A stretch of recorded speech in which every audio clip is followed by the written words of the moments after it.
Hello, I thought I would introduce myself. My name is Mrs. Buer, and if you clicked on this, it is probably because you're curious about the health class.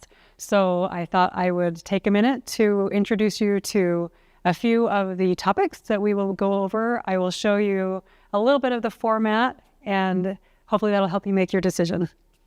Okay, one of the very first lessons is about discernment. So as you can see here, there's an introduction about how to discern, and we lean heavily on having the Spirit with us to help us discern. And discerning is part of your everyday life, and you might need it in ways you hadn't realized before. So that's where we get into things like information literacy, how to spot fake news, and all these marketing methods that exist to get your attention and to get you to buy into messages and buy products and things like that. So we'll practice those skills.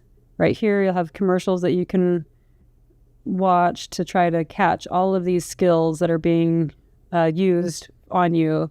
So in your lesson, you'll be able to, there's a lot of clicking things you can interact with. So some drop-down menus, so you'll see some of that there.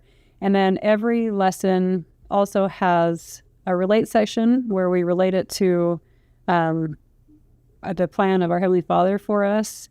And then in the recording section is where you have the opportunity to do an assignment that will enrich your learning experience. So for this one, you get to create your own ad, and then it's kind of like the game of 2 truths and a lie.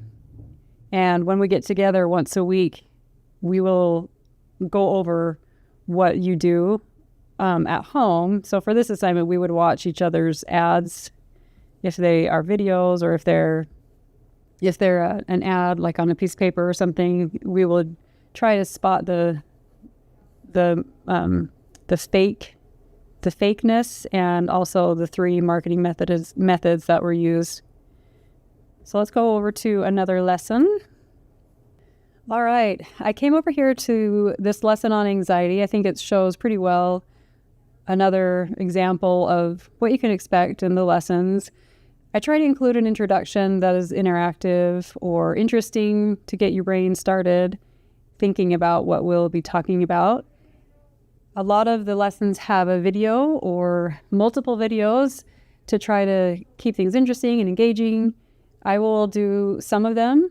Some of them will just be from other experts in their fields, and it should give you a good variety of people to learn from and different things to see. I also include interactive things like little quizzes throughout that can help you kind of recognize if you're understanding the information or not. And I always try to have it be something that is applicable to you. So for example, this one right here is a little quiz you can take in the lesson where you can try out some of your skills. So this is an opportunity for you to decide, is this anxiety, or is this is this everyday anxiety where it's just part of the human experience, or is this a problem? So let's look at this right here. You've sent the person you really like several texts over the last 2 days, and he or she is not responding. Is this everyday anxiety, or is this a disorder? Let's say it's a disorder and see what happens. So now I know I have a misunderstanding, and I can learn from that anyway. There's several here, so you can go through there and try to continue your learning experience. And finally, let me show you what one of the term assessments looks like. It is not your typical test or project. Well, the other terms do have projects. This is a crossword puzzle. So hopefully this gives you an idea of how I try to keep things fun and interesting. And really, I hope that this becomes a course that helps you with your personal life now and moving forward. So I hope this helps make your decision, and that I get to see you in class soon.